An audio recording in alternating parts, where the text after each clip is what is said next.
In the easternmost reaches of the Lanayru Desert is the forgotten harbor of the Lanayru Sand Sea. Here sails the Sand Ship, a vessel whose robot crew hundreds of years ago was tasked with the mission of protecting the sacred flame of Nehru.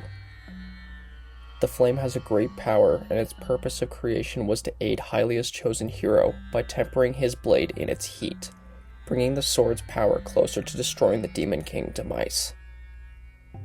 However, the crew members are all dead and the captain is absent, yet the ship continues to stay afloat, still maintaining its mission of protecting the sacred flame. The one manning the ship is Scurvo, a robot pirate captain who, in the distant past, overthrew Skipper, the ship's original captain, and imprisoned the crew to take the ship for his own. This pirate, seemingly pure evil and wanting the sacred flame for himself, may not be the despicable thieving villain he's made out to be. I believe his ambitions may have been driven by a motivator deriving from his tragic past. I'm Mr. Z, and this is Zelda Discussions. Let's get into it.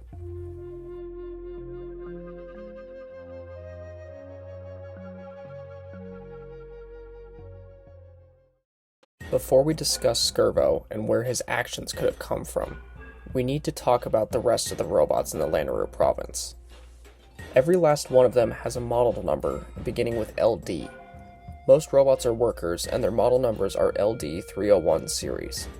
And others, like Skipper and Scrapper, have names after their model numbers.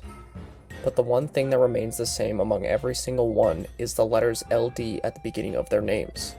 But what does it stand for? I think the LD could stand for Lanayru Dragon or Lightning Dragon, coming from the Thunder Dragon Lanayru, the entity I believe created all the robots in the Lanayru region. The robots all refer to him as Master, he calls them his friends, and when he first meets Link, he gives Link a model number just like all the other robots. And being an electricity element dragon, it would make sense that he created all the robots in the Lanayru province. All are evidence that I feel proves this idea, but we'll save that information for later. The robots, while being synthetic life forms created by someone, all act and behave like true life forms. They experience fear, happiness, compassion, and friendship. They talk like people do and have the capabilities of humans, like sarcasm.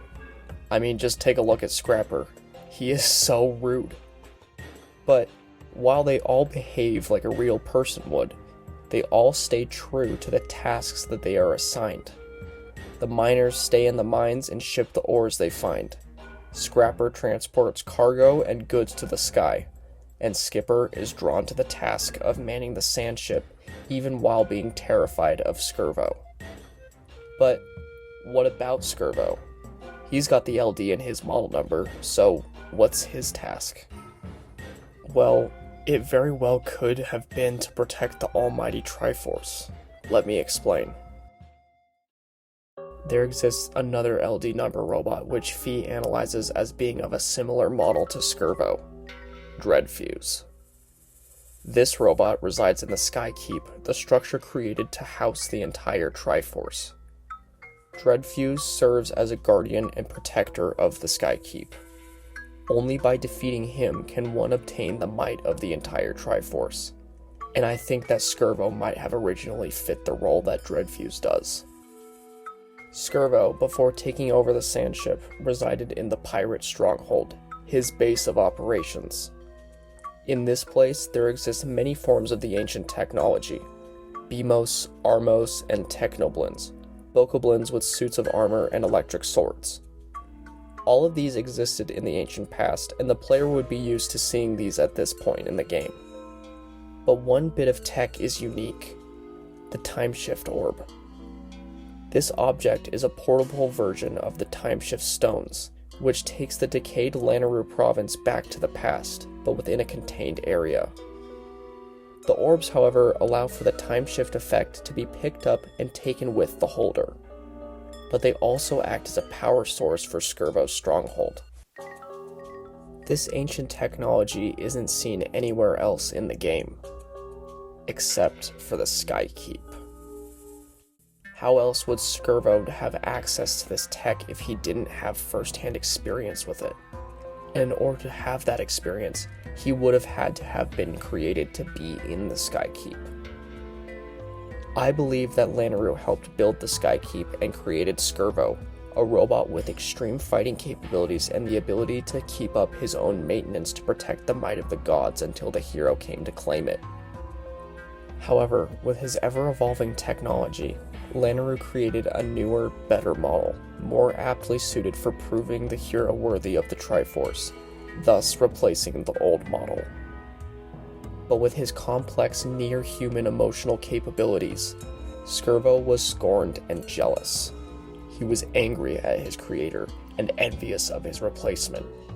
But with his drive to protect the sacred power, but being unable, he went for the next best thing, the sacred flame of Nayru. His loyalty to Lanayru and his fellow robots was gone. He gathered an army of monsters, and with his technological prowess and knowledge of the advanced technology, he built a base of operations and overtook the sand ship. He threw the captain overboard and imprisoned the rest of the crew, and after this, he manned the ship for hundreds of years, maintaining his operations, waiting for the hero to arrive. He watched as the land, once lush and green, turned to a desolate wasteland as he sat there and waited. His jealousy and anger drove him to continue with his one job of protecting a sacred power. And finally, once the hero he had spent hundreds of years of maintenance and waiting for at last arrived, he is brutally torn apart, limb from limb, and finally thrown from the bow of the ship to plummet to his doom, his purpose finally fulfilled. Thanks for watching this video. If you enjoyed it, leave a like, and if you want to see more like this, then consider subscribing. This was a lot of fun to theorize about and then make for you guys. I have been confused as to why we fight two very similar mini-bosses in two vastly different locations since I first played this game on the Wii as an 8-year-old. So, this video was also kind of a way for me to make sense of this, and I hope you all enjoyed it. You guys are all appreciated and loved, and I'll catch you guys in the next one. See ya.